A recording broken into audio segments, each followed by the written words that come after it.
the orthoPAC, hosted by Sam Dyer. Welcome to the orthoPAC, where we discuss up-to-date orthopedic topics for the busy clinician. I invite you to sit back and relax as I attempt to fill in the gaps between education, current events, and real-world practice. Welcome back, listeners. Today's episode is one that I decided to record after my meeting in Atlanta at the NCCPA Represent Summit. I met Ashley Reasey there, who is a PA. Ashley's practice is palliative care, and it's not uncommon that she provides care for patients who have orthopedic issues, frequently a hip fracture. So I wanted to bring her on to talk about this. It's something that we don't talk about a lot in clinical practice, but I'd like to pick her brain a little bit about what she does and how she cares for patients at the end of their life. Ashley, thanks for coming on the orthoPAC. Hi, Sam. Thank you so much for having me. I've been working in palliative care for the past 3 years in Pittsburgh, Pennsylvania, and I'm really excited to share my passion for palliative care with all of you. In palliative care, we provide specialized medical treatment to patients who are living with a serious illness. And yes, I said living because not all of our patients are dying. Our team, which includes 1 palliative care physician, 2 advanced practice providers, and 1 social worker, focuses on providing symptom relief, improving quality of life, and providing support to patients and their families. Most of our patients have advanced COPD or heart failure, metastatic cancer, or dementia. So you might be thinking, how does this fit in with orthopedics? Think of it as providing specialized care to patients with a serious injury, like a hip fracture. We support patient emotions, provide care that aligns with their values and the best quality of life. Sometimes that is symptom management with pain medication, and sometimes that's surgery.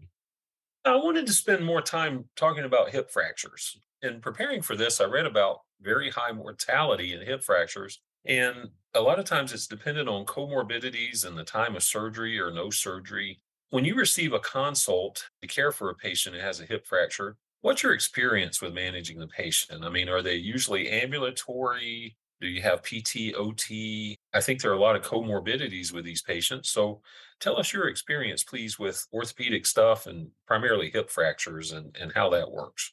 Usually, when we see patients with hip fractures, they're pretty frail, and a lot of them also have dementia. Usually, before they fracture their hip, they're at least somewhat ambulatory. Before we meet the patient, we like to collaborate with the orthopedic team to see if surgery is an option, what type of surgery they would recommend, and what the goal of surgery would be. When we meet with patients and their families, and sometimes it's just meeting with the family in a family meeting room if the patient can't make their own decisions. We ask what the patient's baseline and quality of life was like prior to their fracture. We explore what's important to them, what conversations they have had about their healthcare wishes in the past, and what living looks like for them. All of these things are very individual and help guide next steps to provide patients with value-centered care. When you get bad news, it's one thing to hear you have a hip fracture. It's another thing to hear, you got cancer or something's inoperable. So how do you go about that? How do you tell somebody this kind of awful, horrible news that, they're at the end of their life? How does that work? Assuming somebody doesn't have dementia and they can understand what you're saying. How do you do that? How do you go about it? I mean, I've had to tell people a few times in my career that I found cancer, and it's always tough. It's tough for me. It's tough for them, but you're kind of at the end stage. You're at the end game. So how do you go about that? How do you tell patients and their families that bad news? That's a really good question. And unfortunately, it's not something we get a lot of training on, either in PA school or clinically, unless you're working in a palliative specialty. But when we are giving bad news, the first thing we use is a headline, and that's really just a short statement that's easy for patients to understand. And that's something like, we're worried that your cancer has progressed, or we're worried that time is short. And we know that this is a very difficult and emotional time for patients and families. So we want to support them and provide empathy in that moment and just really be with them. We do have nurse empathy statements that we use, and these statements are really helpful, just both clinically and outside of your professional life. And nurse stands for name the emotion, use an understand statement, respect statement, support statement, or explore statement. So these are saying things like, it's normal to feel sad about this, or I can't imagine how difficult this is. To a caregiver or a family member, you might say something like, I can see how much you love her, or you've done such a great job caring for them. We want to support them and let them know that our team is here to guide them through this. And sometimes we explore, what's the most difficult part for all of this. Supporting their emotions is so important. They can't hear cognitive information if they're overwhelmed with emotion after hearing their bad news. But once we recognize and validate their emotions, they're going to be able to ask the right questions and make informed decisions.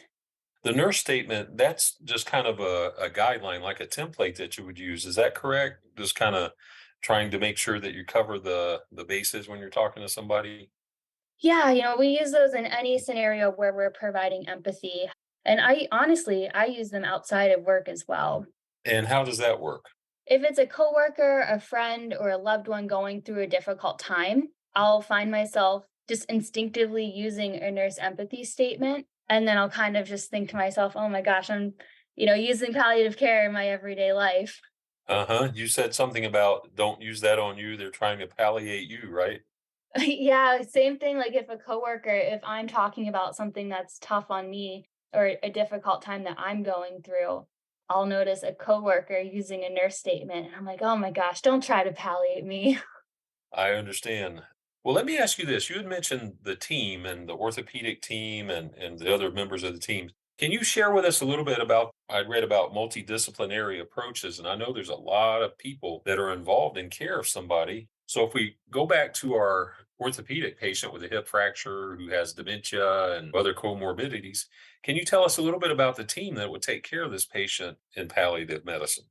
Palliative, we're a consultant team in the hospital, the same as if a patient has an arrhythmia, they're going to see the cardiologist.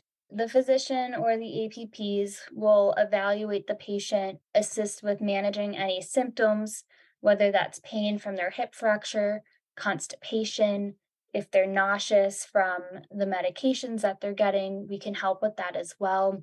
And then our social worker really helps to support the patients and families going through a difficult time. Whether the patient decides to move forward with surgery or without surgery, we're really there to support them through that and help guide them to that recommendation based off of what's most important to them. Is most of the counseling and stuff, is that done by the social worker and you, or you have psychologists or psychiatrists that come in? And I'm sure there's some PT and OT that gets involved. What other members of the team? I mean, is there a chaplain service? I forget what they call that in the hospital. I mean, Yeah. is all of that part of the program? We do have a chaplain to provide spiritual support for patients. Emotional support that can really be from anyone on our palliative team or our chaplain. They can do physical and occupational therapy if cleared by the orthopedic team. Certainly, we don't want to do anything that could worsen their fracture, especially if they haven't had surgery. If patients don't have surgery, typically it's because they are really frail and because of the high mortality rate, and they really just want to focus on comfort. Sometimes our ortho team will clear them to go from bed to chair, and that's really what their physical therapy would be, or just to maintain some aspect of independence and self-care with eating and brushing their teeth, things like that that they could do in bed. What about medical management? How do you medically manage somebody in palliative care who has dementia and has trouble verbalizing their pain? How do you manage that? That's got to be tough. It is tough if they can't verbalize it. Families are always really helpful because they know their loved ones best and they know their signs of pain better than we do. We can look at nonverbal signs if they're grimacing, what their heart rate is, if they're yelling out. We can kind of think, hey, maybe they're having pain and we need to treat this. I know a lot of people are worried about delirium with giving pain medication.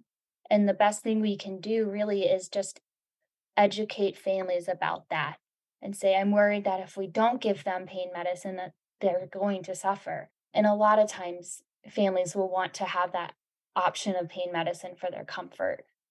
Sure. I mean, that's very important. What about the cancer diagnosis, the bone cancers? I'm sure most of those are metastatic, and I'm Mhm. sure there are probably some primary, but I bet a lot of them are metastatic. How do you manage those folks? I mean, let's say it's breast, metastatic, prostate, multiple myeloma. How do you manage these folks? Do you get oncology involved? And then if somebody's on hospice, does that mean they can't have surgery or can't have radiation? How does all that work? For our patients with metastatic cancer, usually it's the oncologist that gets our team involved because they want help with controlling their pain. So we see them primarily for pain management. With this patient population, we are following them throughout their hospitalizations as well as outpatient. They'll come to the outpatient palliative care clinic so that we can adjust medications as their pain increases or decreases, and also manage other symptoms like constipation with the pain medicine, nausea with their chemo.